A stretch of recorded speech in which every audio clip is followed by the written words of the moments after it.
Tariffs act as a tax on consumers in your own country. He doesn't like to feel that he's being ripped off. And if America is being ripped off, then it's an insult to him. Being British is about loving the country, loving the culture. And as a politician, it's about celebrating that.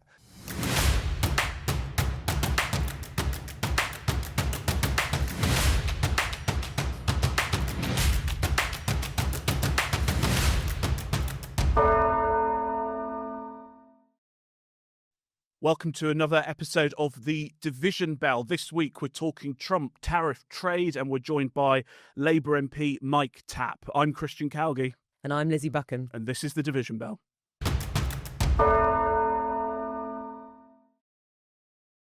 So on top of awful April, in which all of our bills are going up, we've now been whacked with 10% tariffs on all our goods going to America. Lizzy, we were both up late last night covering a rambling but very important press conference. Do you want to talk us through what has happened? He really did it. Donald Trump really did sort of bring in these tariffs he's been talking about for a really long time that the world was kind of hoping he wasn't going to do. So last night he gave a press conference outside in the White House Rose Garden, which was dubbed Make America Wealthy Again. And in this very long sort of 45 plus minute speech, he basically set out his plans to slap tariffs on individual countries, on trade with individual countries. So these tariffs are effectively the taxes on the import of goods into the US. So Trump thinks that the US has been treated unfairly. He claimed that foreign cheaters had been looting and raping and pillaging the US and sort of leaving them so that American consumers lose out. At no point did he acknowledge that he is probably going to drive up prices for American consumers by doing this. But anyway, he went through all of these things and he had this huge chart with the different countries that he was brandishing around. And on it, we could see that the UK is getting the baseline, which is 10%. So 10% on all goods except cars and steel, which have a separate 25% tariff. So it's big news for British businesses and it's a real headache for the government. Donald Trump has been consistent on one thing his entire life, which I suppose makes the level of surprise slightly bizarre, which is that he believes that America has been too generous in the low level of tariffs it charges to foreign companies importing goods into America. And it's a real divergence from the last at least 50 years of Republican economic ideology. And from the US kind of global, the US's trade policy since the war. You would basically think it's sort of bizarre because he's saying that, yes, Vietnam have very high tariffs and China has high tariffs, the European Union and, Venezuela and Guatemala and all these other countries. You think there's a reason America's quite wealthy. And that's the traditional right-wing free market view, is that tariffs, low tariffs, are fundamentally good for the economy and for consumers. Now, Donald Trump, actually, whilst he may not have talked about it at the press conference last night, he has been open occasionally, essentially using the argument short-term pain, long-term gain. And what he believes by putting these tariffs on other countries is it will force producers in those other countries to move to America, or it will make American goods more competitive and it will lead to a revival of, say, Ford motor cars. And it might make Apple, for example, move their production from China and India back to America. So that's his argument. In the medium term, better jobs, better state of industry, all the rest of it. He's particularly angry, I think, about Japan and the export of cars to America from Japan. He keeps ranting about that, and he's been ranting about that for quite a long time. I mean, I think, as you said, if you go back as far as the 1980s, he's been talking about the unfairness of certain aspects of trade. And I think there's something in his psychology from when he was a businessman of varying quality that, he thinks that he doesn't like to feel that he's being ripped off. And if America is being ripped off, then it's an insult to him. And that's the slightly bizarre economic argument that he thinks countries trade with each other. Whereas as I was watching, there's a libertarian senator called Rand Paul, and he was making quite an impassioned speech in the Senate last night against the tariffs, against his own party's president, saying that countries don't trade with each other, individuals trade. If an individual wants to buy a car from Japan, that's a deal done between those. It's not Japan selling to America, it's whatever it is. Turning to Britain, the main thing that stands out is the fact we've had 10% tariffs, Europe's had 20% tariffs. Does this prove that Brexit actually has been a good thing for Britain? Yes, that is a Brexit benefit, but it's not a given. Us leaving the European Union meant that the UK government was able to negotiate outside of the EU, and therefore you see this difference of 10% for the UK, 20% on the EU. But that wasn't automatically handed out to whoever was Prime Minister. We've reached this point because Keir Starmer has pursued a specific strategy with Donald Trump, and that might not have been achieved by another leader or another strategy. This morning we've seen already an impact in the markets and the FTSE. Jargon buster. Yeah, okay. Well, this is an interesting one. Oh, no, I'm not going to go into the acronym because I don't know what FTSE stands for. However, what it essentially is it's the stock market's most valuable companies. There's the FTSE 100, which is the 100 most valuable, and then the FTSE 250, which is the 250 most valuable. I suppose the key difference to understand is if we're talking about the 100, they're often international companies. So that doesn't give a great reflection on the UK economy specifically. You talk about the 250, you start bringing in more homegrown, medium, larger-sized firms that are based in Britain. So a big fall in the value of the FTSE 250 is basically bad news for the economy. It's bad news for jobs because it means firms have lost money, they've lost value, they've got less to invest, they can't expand, they can't hire more people. And of course, whilst we're talking about this 10% figure, which is a general figure, there are higher tariffs that have been placed on steel and cars of 25%, which is I think particularly bad for labour, because if you look at the areas where most car and steel manufacturing happens, they're in very working class areas, especially in, for example, Port Talbot or Scunthorpe in the northeast. All the cars, Jaguar Land Rover, I think they sell over £7 billion worth of vehicles to America. That's a really important industry for, I think it's in the Midlands, an area Labour won a lot of seats at the election. So that could be very, very difficult. There may be job losses there. A huge number of jobs there. There's also there's a wider impact just from the economic turbulence and chaos. Yesterday, we were writing a bit about how experts are concerned that pensions could be affected by turbulence in the markets caused by the global impact of this. There's also the bigger kind of economic picture. What do you think this means for Rachel Reeves as Chancellor?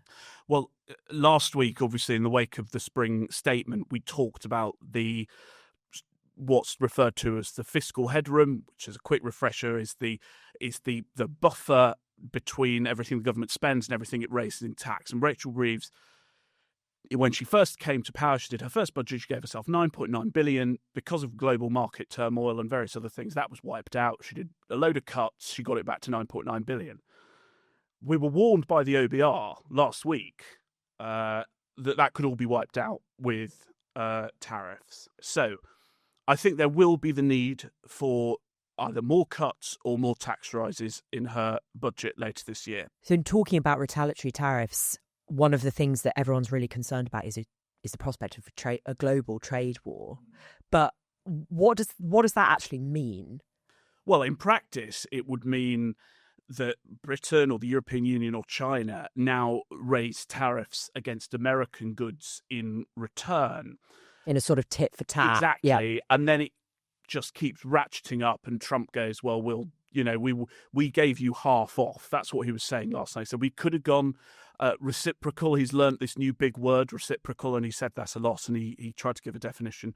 And so he sort of said, well, if, to pluck a number out of thin air, if China's got 80% tariffs on American goods, we're going to do 40% tariffs in return. Now, if China goes, well, that's very unfair. That's, you've knocked the socks out of our economy. We'll put our tariffs up. And then the whole global economy grinds to a halt. And, it was Britain, basically, about 250, 300 years ago that pioneered the economic theory about, and I'm trying not to go down the theoretical route of comparative advantage. I was going to say, rein it in. I'll rein it in. My A-level economics is bursting from me like a phoenix here, having been unused for 10 years. But, in all seriousness, the advantage of free trade is that countries can specialise, they can adapt. There's no point in Norway trying to grow tomatoes en masse, even though they theoretically could, because it costs so much to improve the greenhouse. It's cheaper just to buy them from Spain, and vice versa. They produce things and we all advantage from it.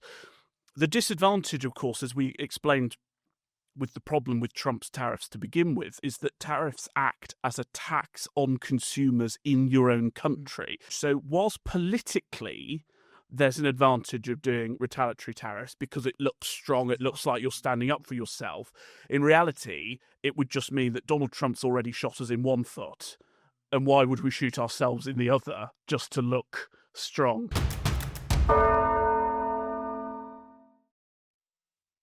We're joined now by Mike Tapp, who's the Labour MP, indeed our first Labour guest on the show. Very exciting for us. The Labour MP for Dover and Deal.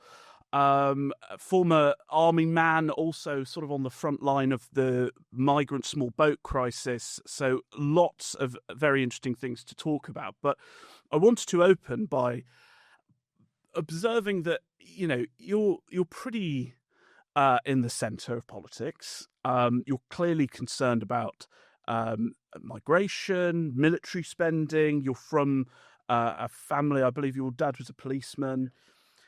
All of these factors, how did you end up a Labour MP rather than a Conservative? It's a great question. It's actually, for me, about values. And, I bang on about British values, don't I? And I think everyone's seen that now, or a lot of people. And it's what aligns closest with what I believe in. And this started in the military with military values as well. And the way we conduct ourselves on operations, that discipline and decency is at the core.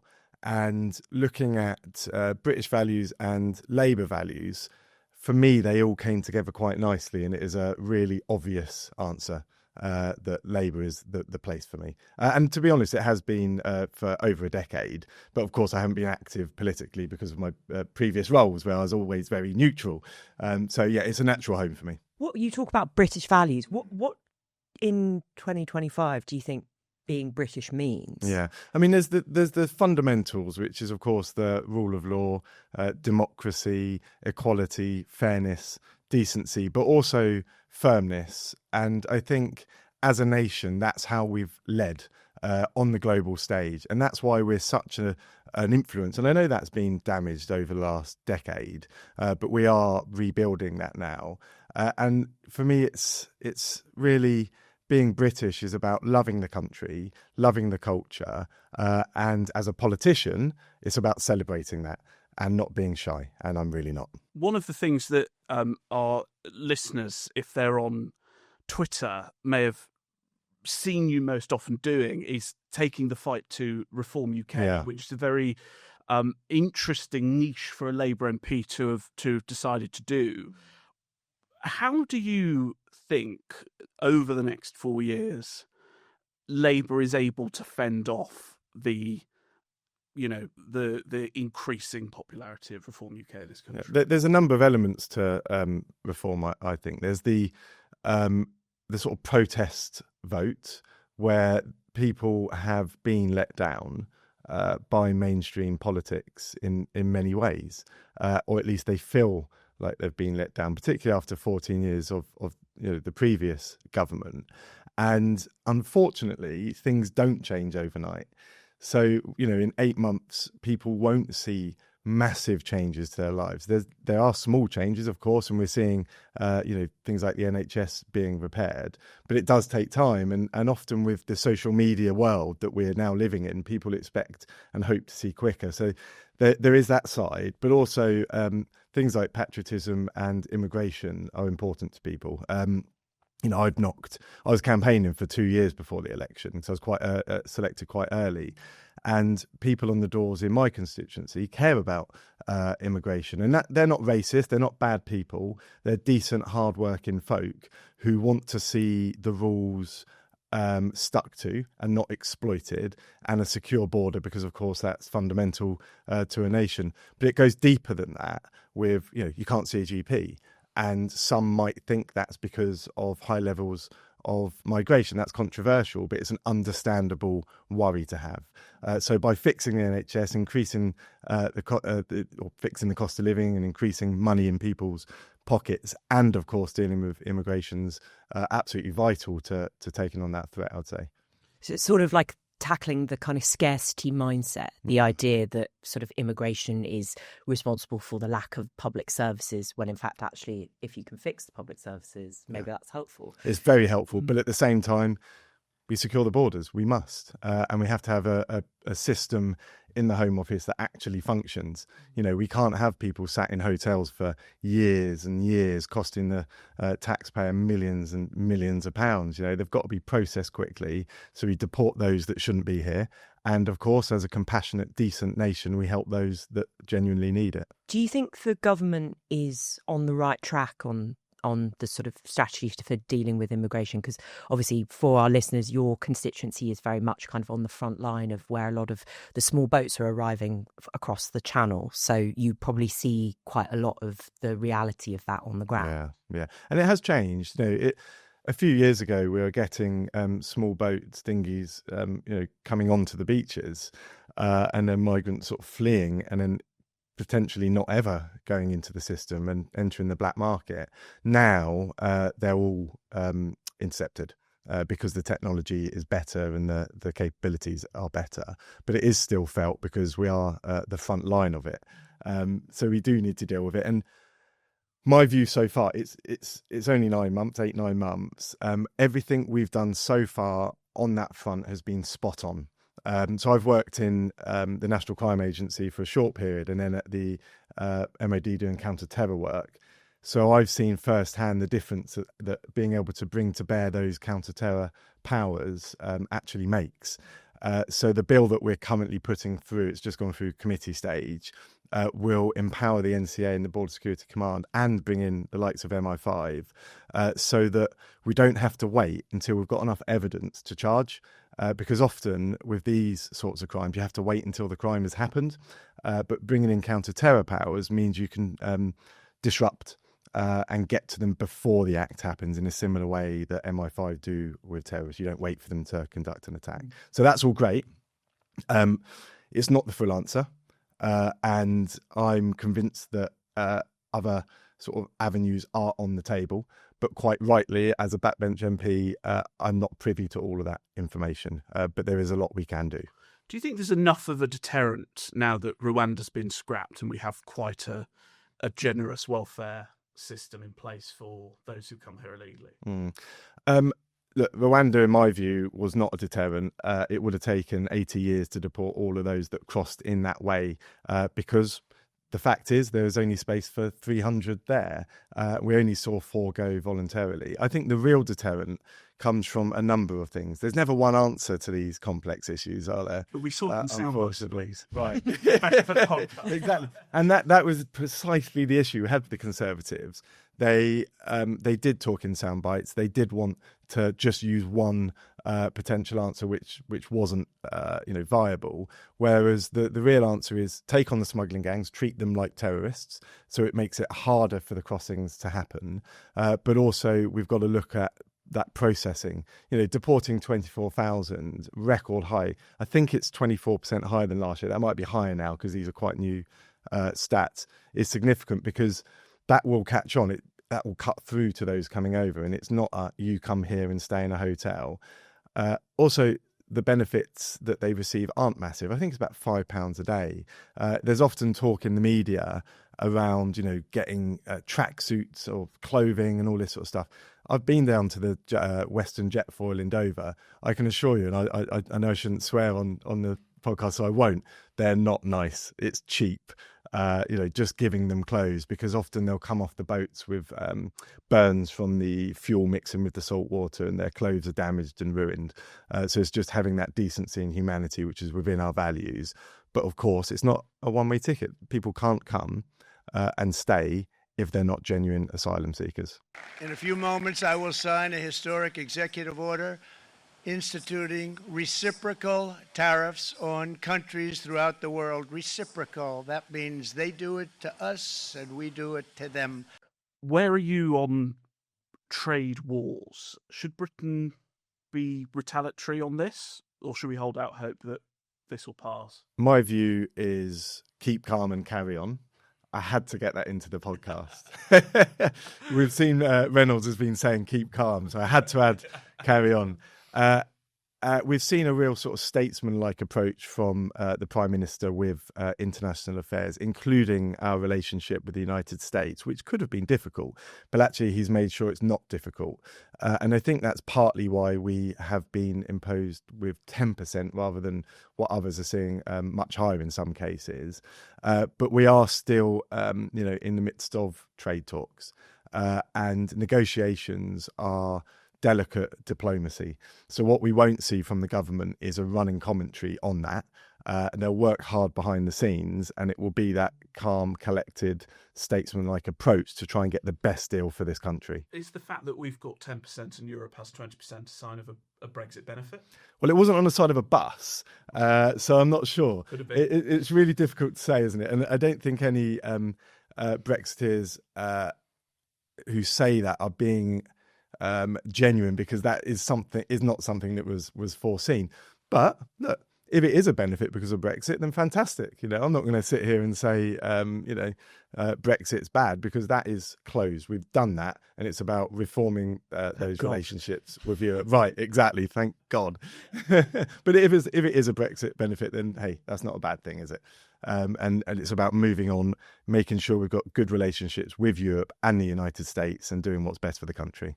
We've talked a lot on the podcast about the decision to cut the sickness and disability benefits bill, which is quite unpopular with my readers.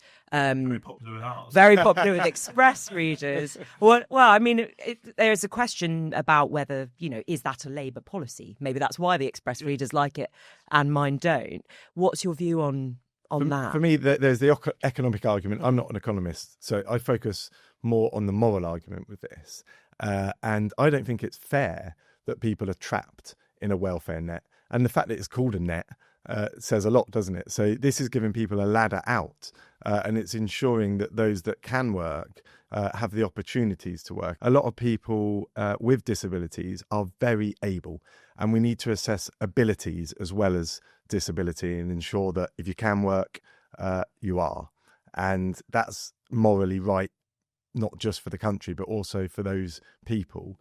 On the doors, by the way, it hasn't really come up.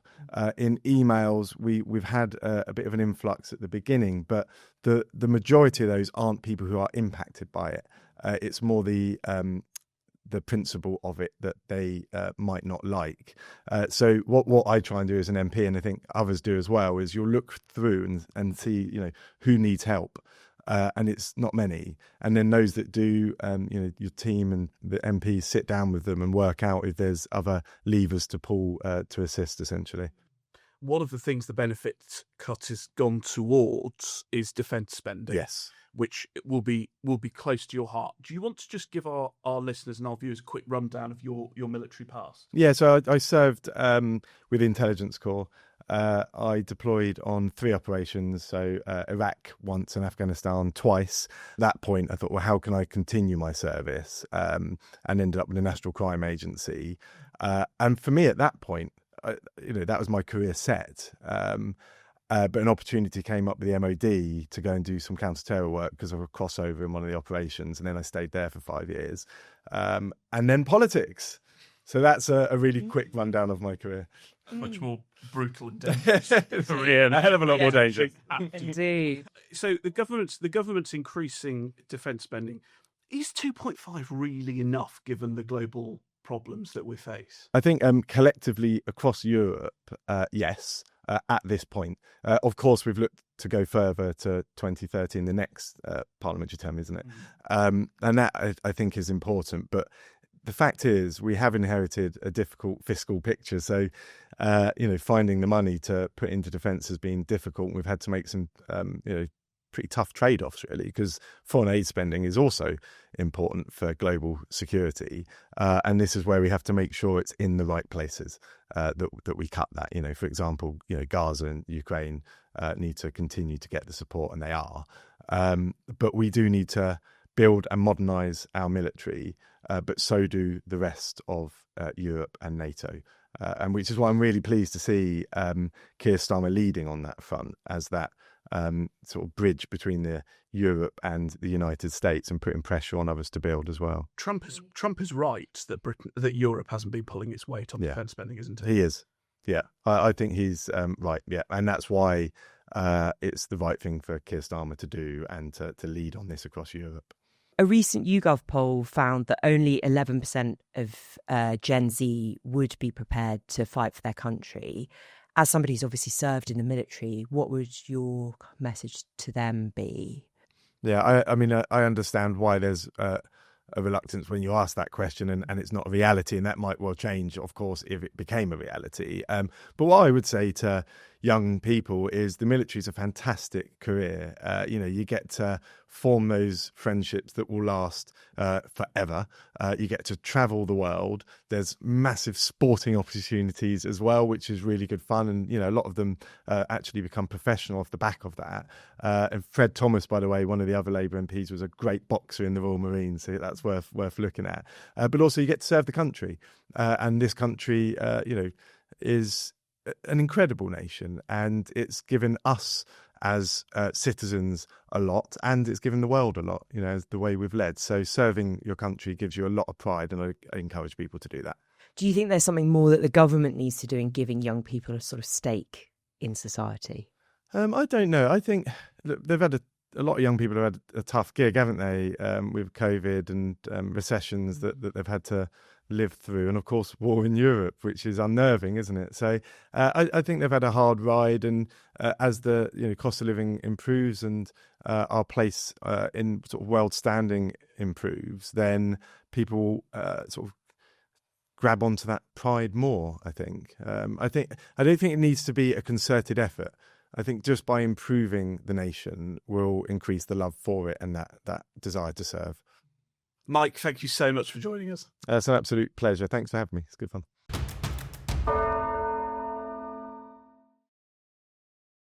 Thanks for joining us this week on The Division Bell. You can follow us on socials on @daily_express and @mirrorpolitics. We're taking a short break for Easter, but we'll be back for another episode on April 24th. Bye for now.